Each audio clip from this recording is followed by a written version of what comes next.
All right, everybody, welcome to this month's installment of Cook Wild. We're still going through some of the incredible recipes that Justin and Becca made for us in Montana.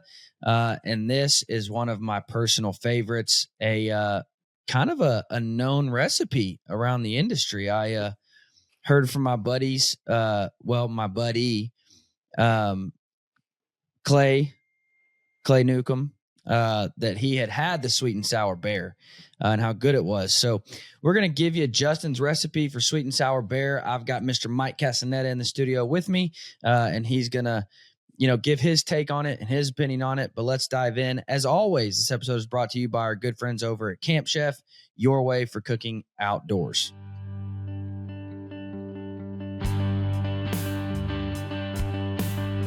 With over 90 years of innovation, Bear Archery continues pushing toward the goal of founder Fred Bear, making archery accessible for all.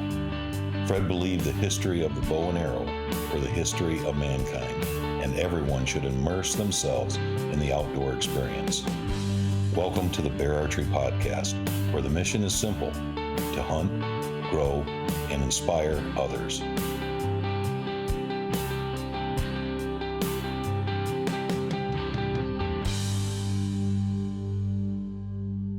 Guys, I'm a big believer in prioritizing your feet. Your feet should always be a priority, and you should always be considering what's on your feet. If you're in the mountains and you've got blisters and hot spots, you are not going to go as far. You're not going to make it to that next ridge. You're not going to stay on the mountain as long. Ultimately, you're not going to be as successful. If you're sitting in a whitetail stand and your feet are freezing, you're going to get more jittery. You're not going to be as still. You're not going to be as quiet. You're not going to stay as long. Ultimately, you're not going to be able to kill that big buck in the dead of winter. If you're chasing antelope, you've got to be able to be quick and quiet and fast and have comfortable feet. Guys, no matter what you're chasing, no matter the pursuit, no matter the game, your feet should be a priority. I have fallen in love with Schnee boots. I didn't even know how normal hot spots and blisters were in my life until I got a good pair of boots, because I was probably a lot like you. I would run to a Cabela's Bass Pro, and I would buy a pair of $100 boots thinking that I was saving money. But those boots break down faster, and I got to keep buying boots. So guys, don't let a pair of $400 boots keep you from buying good boots, because in the long run, those $100 boots, they add up. Whereas if you spend good money on a good pair of Italian-made, handcrafted boot, they're going to last you for 10, 15 years. They're going to be way more comfortable. You're going to be more successful. Your feet will be more comfortable. You will thank me later. So guys, go check out schnees.com for all of your boots. That's SCHNEES.com.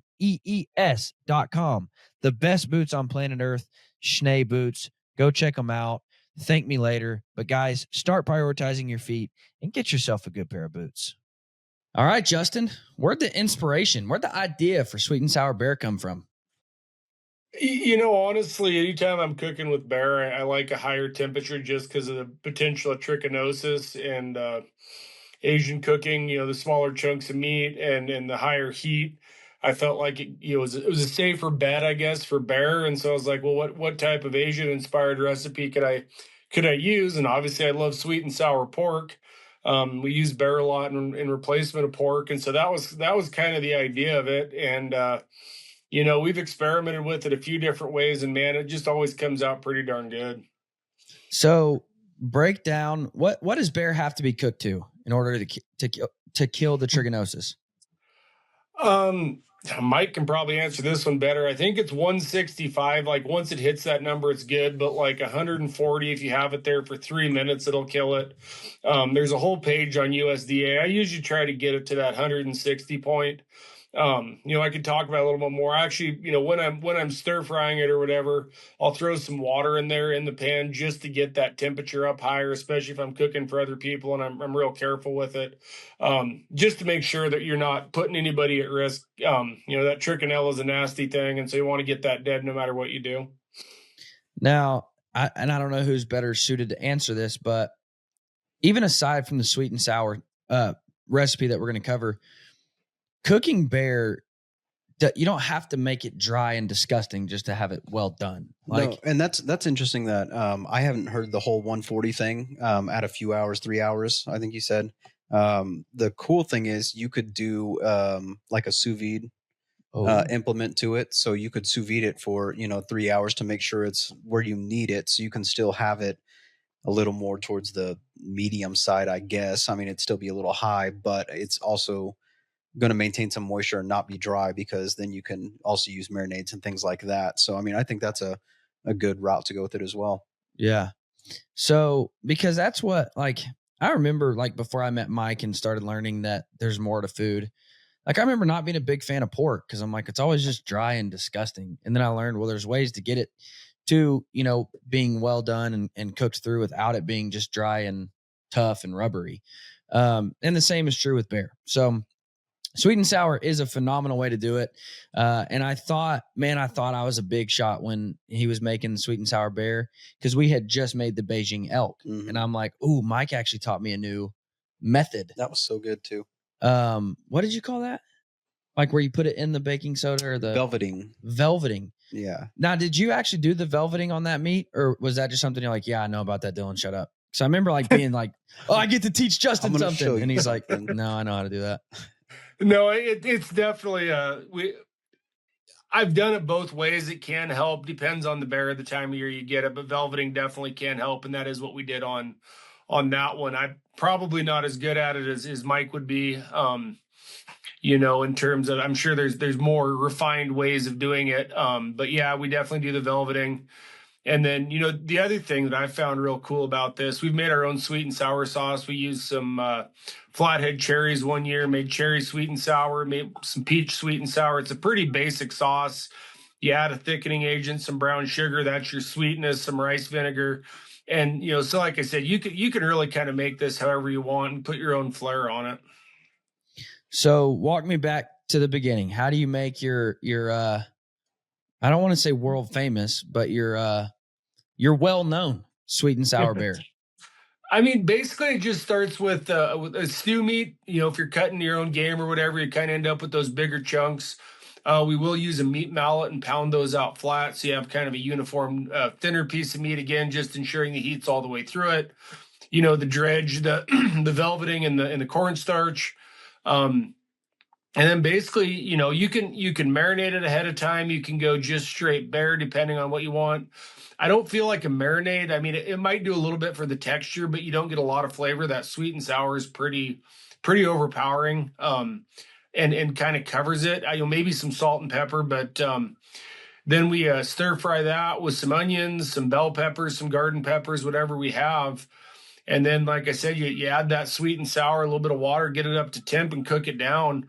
Pretty basic recipe. Yeah. And then walk me through how you made your sauce for it. Like I said, I think the one we used when you were here was that. Do you remember it was peach or flathead cherry? Cherry. Yeah. I mean, it was local cherries. They call for, you can Google any sweet and sour recipe, but like a lot of them call for a pineapple juice. We toned down the sugar a little bit on ours. Being a diabetic, I try to watch my carb intake. I don't really like to use a sugar replacement. I don't think those are great for you, but we'll back down the brown sugar, use a light ketchup. Let's see, what else do we have in there? Some soy, or I'm trying to remember what else we had in that one. It's again, like I said, we don't have a sweet and sour, oh, this is the sweet and sour recipe. We're still kind of putzing with it, to see where we like it. The last one was a little bit watery, but in this case, you cook it down so it gets firmer, and you've got that cornstarch in there from the velveting, helps thicken it up a bit. So a question I want to go back to, you mentioned time of bear. First off, the way that a bear tastes is largely dependent on when and where you kill it. And that's what I've learned super quick. So first off, if you just say, well, I don't like bear, I'm going to go ahead and say you've never had Justin's sweet and sour bear. But secondly, that can also change largely due to where you killed it at, what it was eating at the time. If you're killing a bear that, just came out of hibernation in the spring, it's not going to be great. And then vice versa. If in the fall, if you're hunting over bait and you've been feeding those bears all sorts of crap, again, it's not going to taste the best. But if you kill a bear in the fall that's just fat and full of juices from cherries and huckleberries and whatever else, that bear is delicious. So how do you have, I mean, you've killed a whole lot more bears than me, a whole lot different places, different times. What is the ideal, like, this bear is going to taste the best? Man, we eat a lot of spring bear, and they're just out of hibernation, but they're eating grass. They're eating emerging grass shoots. Eat like a cow, taste like a cow is kind of my funny statement about that. Realistically, the fall bears can be amazing. We've taken some that, the blueberry bear, a bear that's just eating berries where the fat almost has the color of the berries. Yeah, those are amazing. But, spring bear is more, it's leaner. It's more like a venison if you're cooking that. I mean, it's a super lean pork. And so most of what I've done that sweet and sour has all been actually spring bear. Usually our fall bears, we do a ham, we'll do sausage, pepperoni, just because there's a higher fat content in the meat and a better fat. And so mostly this is spring bear eating grass. And if you get them too late in the year, they can switch over to eating fawns, carry on, winter kill, stuff like that. Out of all my spring bears, I did take one that I don't know what that bear was eating, but no matter what we did, we could not make it edible. But out of the, I don't know, 15, 20 bears between my wife and I that we've got in the spring, that was the only one that had ever had an off-putting flavor to us at all. Huh. So just so you guys know, I get that question a lot of if you've seen the Cook Wild logo, it's the bear broken down in the different cuts, and it has what we make out of it. And I've got that question a lot. Why is sweet and sour bear on there? Justin Spring is the reason that sweet and sour is on the Cook Wild logo, because it's one of my favorite recipes that I've had, especially out of bear. And before I get Mike's take on the sweet and sour bear and maybe, his chef's input, I didn't ask either of these guys before I said this, but here's what I want to do. I want you to, if you have your recipe, like your sweet and sour bear that everybody loves, that everybody thinks it's phenomenal, send me that recipe to Dylan@pope-young.org. Send me that recipe. One of these boys is going to make it. I don't know who. One of them is going to make it. And then we'll give a review or feedback of that recipe and give you input as to what we think could make it better. That all leads up to at the biannual convention for Pope and Young in Arizona in April. I don't know the dates off the top of my head. Just go to pope-young.org. In April, we are going to kick off our convention with a Cook Wild backyard barbecue. You get to enter.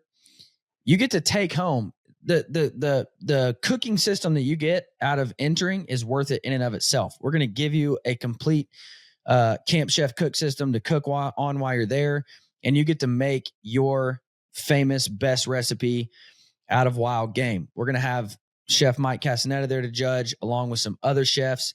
It's going to be an incredibly good time. We're excited about it at Pope and Young.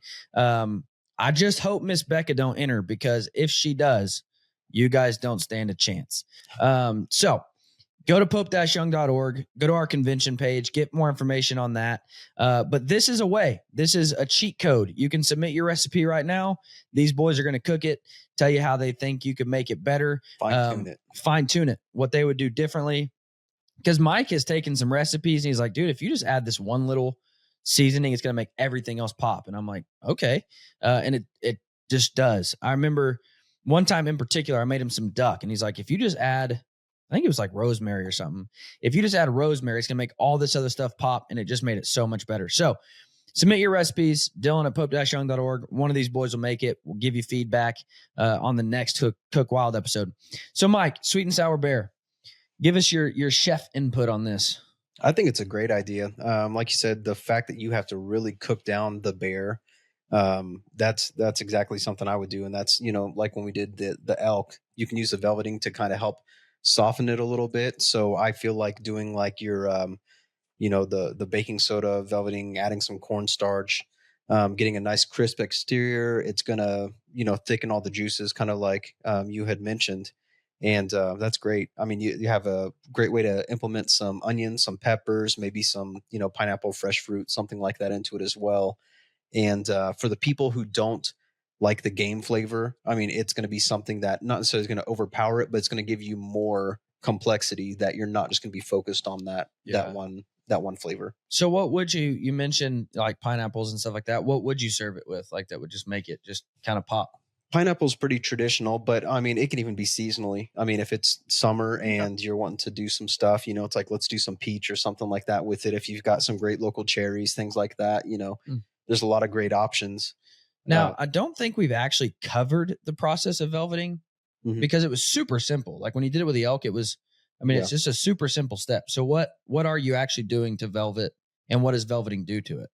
I'm trying to remember the ratio. I can't recall off the top of my head, but I want to say something like a quarter of a teaspoon of baking soda to a pound of meat, maybe. And I could be wrong. I need to check again. But that is basically acting like a marinade. It's breaking down the meat that is going to be a little more tough. So then by the time we added, our ginger, soy sauce, sesame oil, things like that into it, you're mixing all that up with some cornstarch, and that's what gives that nice crisp exterior. But by that time, it's like anytime you go to an Asian restaurant and you get the meat and it's like you can cut it with a spoon, and it's like, how do they do that? And it's typically it's velveting. So it's basically breaking down the meat to make it softer and tender while also giving you a crispier, like that, just exterior bite that you get from Asian food. Exactly. Interesting. Guys, try out the Sweet and Sour Bear. We'll put a recipe link in the description of the podcast. But guys, I would highly encourage you, get entered to win at the Pope and Young convention. Just come out to Phoenix, have a good time with us. We're gonna just have a backyard barbecue. Well, I don't know what all we're doing yet. Maybe have some music, maybe have some cornhole. Just have a good time and cook wild game. You can show off your famous recipe. Here's the cool thing about it, Justin, which I don't think people are really wrapping their minds around. You're gonna have some of your favorite, most iconic bow hunters trying your recipes. That's awesome. Our convention is full of your Remy Warrens and your Tom Mirandas and your Tom Nelsons and your Chuck Adams and Michael Waddell. Whoever comes that year, you're gonna be feeding some of your idols in bow hunting, which is just really cool to think about. If I had a good recipe, but I don't think Eggos are gonna win it. We'll get you one. We'll figure something out. Can I do Eggos? We could figure it. Yeah, we'll do some Eggos. But I burn my Eggos sometimes. We won't do it. We'll just stop. All right. Well, that's something that's so cool that I don't even think a lot of people are thinking about. This isn't like you're just going to hand your dish to Mike and he's going to try it. We're going to have a crowd favorite. So all these people, some of the most iconic bow hunters in history, are going to get to eat your food and tell you how they like it. Guys, if you've been around hunting at all, you've probably heard of a little company called Muddy. I have learned that if it says Muddy on it, I can trust it. From tree stands, ground blinds, trail cameras, to all the accessories. If it says Muddy, it's a name I can trust. I love their tree stands. I love their ground blinds. I love their trail cameras, the new Merge and their Morph cellular trail cameras. They're phenomenal, especially when you pair them up with a solar panel and they last forever. Guys, I would encourage you to check out Muddy for all your tree stands, ground blinds, all the accessories, bow hangers, harnesses, everything tree stands or ground blinds or accessories related. If it says Muddy, I know that I can trust it. Guys, I know the new Rage. The new Rage is these super light tree stands that cost like $400. And I'm like, well, why would I spend $400 on one when I can spend $100 and get 4 tree stands that are all going to perform? They're all going to be safe. They're all going to be comfortable. Guys, Muddy is the gold standard, in my opinion, for what a tree stand and a ground blind and trail cameras should offer you. So guys, go check them out. They are phenomenal. And I promise you, if you're shopping at a Dick's, Academy, Bass Pro, Cabela's, anywhere, if it says Muddy, I promise you it's a name you can trust. Make sure and go get more information on that. Make sure and send your recipes in, and we're going to help you fine tune it leading up to that.